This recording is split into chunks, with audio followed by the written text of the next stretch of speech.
How to add DNS record in GoDaddy. So this is very easy. What we need to do is log into our GoDaddy account, then hover over your name, left click on it, and we will go to My Products. Now if you have purchased a domain here, you should be able to find it, and depending on which domain you want to add a DNS record for, you should see DNS right here to the side of it.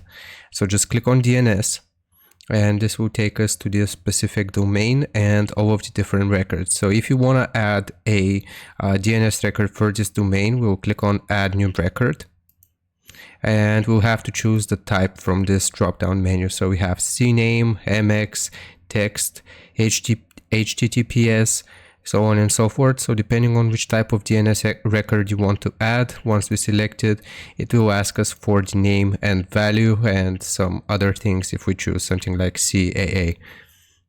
So that's basically how you do it. You type out the information here, you click on save, you choose the TTL, and that's how you add a DNS record in GoDaddy.